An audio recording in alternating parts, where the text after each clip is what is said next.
Hello everyone, यह है battle through the haven season 7 part 508। सो पिछले एपिसोड में देखा कि शावन और उसकी टीम ने मिलकर किसी तरह से एंशिएंट डिमोनिक पाइथन को कंट्रोल कर लिया और दूसरी तरफ एंशिएंट डिमोनिक पाइथन भी किंगलिंग के हाथों इतनी आसानी से कंट्रोल नहीं होने वाला था। इसलिए एंशिएंट डिमोनिक पाइथन ने अपनी पावर को बढ़ाते हुए ट्रिपल जेड की पावर से बाहर आ गया, जो देख कर क्यूनमुट्स ने अपनी ब्लड लाइन का इस्तेमाल किया, जिस वजह से एंशिएंट डिमोनिक पाइथन की ब्लड लाइन सप्रेस होने लगी। ये देखते ही किंगलिंग ने एक बार फिर से उसे एंशिएंट डिमोनिक पाइथन को कंट्रोल करना शुरू कर दिया और इस बार सभी लोग अपनी पूरी पावर को लगाकर एंशिएंट डिमोनिक पाइथन को सप्रेस कर रहे थे। इसीलिए कुछ ही समय के अंदर एंशिएंट डिमोनिक पाइथन की पावर काफी कम हो गई, जो देखते ही किंगलिंग ने ट्रिपल जेड की पावर को और भी इंक्रीज कर दिया। तभी किंगलिंग शावन को बताती है, फिलहाल के लिए मैंने इसे अपने कंट्रोल में कर लिया है, पर मैं इस एंशिएंट डिमोनिक पाइथन को कब तक कंट्रोल कर पाऊंगा मुझे कोई भी आइडिया नहीं है। ये सुनते ही क्यूनमुट्स शावन से कहते हैं, तो फिर तुम्हें जल्द से जल्द ब्लड पूल के अंदर जाना होगा। और जहाँ तक रही इस एंशिएंट डिमोनिक पाइथन की बात, तो अगर ये तुम्हारे कल्टीवेशन से पहले कंट्रोल से बाहर आ गया तो हम सभी मिलकर इस एंशिएंट डिमोनिक पाइथन का सामना कर लेंगे और किसी भी कीमत पे इस एंशिएंट डिमोनिक पाइथन को हम तुम्हारी कल्टीवेशन में बिल्कुल भी इंटरफ्ट नहीं करने देंगे। जबकि दूसरी तरफ क्यूनमुट्स की बातों को सुनने के बाद शावन को भी बिल्कुल सही लगा, इसलिए शावन ने नोट करते हुए कहा, तुम सभी अपना ध्यान रखना। ये कहने के साथ ही शावन काफी स्पीड से ब्लड पॉइंट के अंदर एंटर कर गया और जैसे शावन ने ब्लड पॉइंट के अंदर एंटर किया तो उसी समय उसे काफी पेन होने लगा, क्योंकि इस ब्लड पॉइंट की एनर्जी काफी प्योर थी, जिसके बारे में सोचते हुए शावन ने अपने मन में कहा, मैंने बिल्कुल भी उम्मीद नहीं किया था कि इस जगह की एनर्जी इतनी प्योर होगी और इसी कारण से मुझे काफी तकलीफ हो रही है। ये सब सोचते हुए शावन ने किसी तरह से अपनी पेन का सामना करते हुए अपनी पेन को सप्रेस किया और उसी जगह पे पैल्थी मार कर बैठ गया और अगली पल शावन ने आसपास की एनर्जी को कंज्यूम करना शुरू कर दिया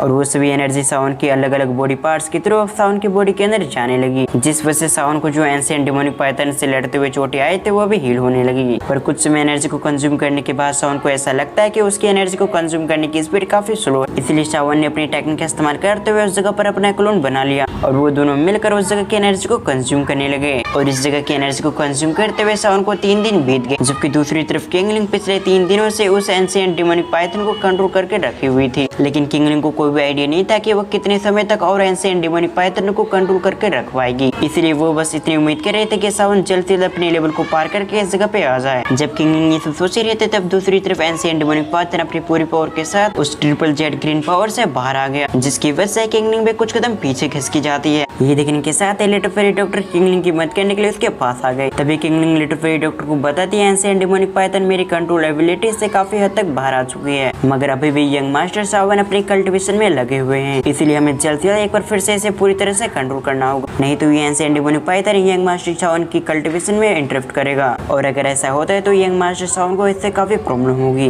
ये कहते हुए किंगलिंग एंशिएंट डिमोनिक पाइथन को कंट्रोल करने की कोशिश कर रही थी, पर इस बार किंगलिंग की इस हरकत से एंशिएंट डिमोनिक पाइथन काफी गुस्सा हो चुका था, इसलिए एंशिएंट डिमोनिक पाइथन ने एक पावरफुल रोड करने के साथ ही उन दोनों को अपने से पीछे कर दिया, जबकि इस साउंड वेव की वजह से क्यूनमुट्स भी पीछे धकेले। जबकि इसी मौके का फायदा उठाकर एंशिएंट डिमोनिक पाइथन ने अपने आप को आजाद कर लिया और जैसे उसने अपने आप को रिलीज किया उसी समय उसे मालूम हुआ कि उसके ब्लड पूल में कोई जा चुका है। ये देखने के बाद तो एंशिएंट डिमोनिक पाइथन को काफी गुस्सा आ चुका था, इसलिए एंशिएंट डिमोनिक पाइथन रोड करते हुए काफी स्पीड से ब्लड पूल की ओर बढ़ने लगा, ताकि जिस भी व्यक्ति ने ब्लड पूल के अंदर जाने की हिम्मत की है एंशिएंट डिमोनिक पाइथन उसे खत्म कर सके। इधर ब्लड पूल के अंदर शावन अभी भी कल्टीवेशन में लगा हुआ था, जबकि एंशिएंट डिमोनिक पाइथन को ब्लड पूल की ओर बढ़ता देख किंगलिंग लिटिल फेरी डॉक्टर यूनून काफी परेशान हो चुकी थी, लेकिन दूसरी तरफ क्यूनमुट्स ये देखने के साथ ही अपने सोलिंग पाइथन के रूप में आ गए और काफी स्पीड से आगे की ओर बढ़ते हुए एंशिएंट डिमोनिक पाइथन के सामने आ गए। इसके अगले पल क्यूनमुट्स ने एंशिएंट डिमोनिक पाइथन को रोकने के लिए अपने कलरफुल लाइटिंग से उस पर अटैक कर दिया और क्यूनमुट्स की ये लाइटिंग अटैक इतने पावरफुल थे कि इस लाइटिंग अटैक से टकराने के साथ ही एंशिएंट डिमोनिक पाइथन नीचे गिर गया। जबकि क्यूनमुट्स की बात की है तो क्यूनमुट्स ने इस अटैक में अपनी काफी एनर्जी का इस्तेमाल कर लिया था, इसलिए वो नॉर्मल रूप में अपने वापस आ गई थी। जबकि एंशिएंट डिमोनिक पाइथन की बात की है तो क्यूनमुट्स के अचानक से रोकने की वजह से वो काफी गुस्सा हो चुका था, इसलिए एंशिएंट डिमोनिक पाइथन क्यूनमुट्स को खत्म करने के लिए उसकी ओर बढ़ने लगा। जबकि ये देखने के साथ एक बार फिर से लिटिल फेरी डॉक्टर यूनून और किंगलिंग परेशान हो गई, पर इससे पहले पाइथन क्यूनमुट्स को चोट भी पहुंचा पाता उससे पहले उस जगह पर एक लाइटनिंग आ गई, जो काफी स्पीड से ब्लड पॉइंट से निकलते हुए क्यूनमुट्स के पीछे आ गई और अगले पल ये लाइटनिंग एक्सप्लोसिव फॉर्म में कन्वर्ट हो चुका था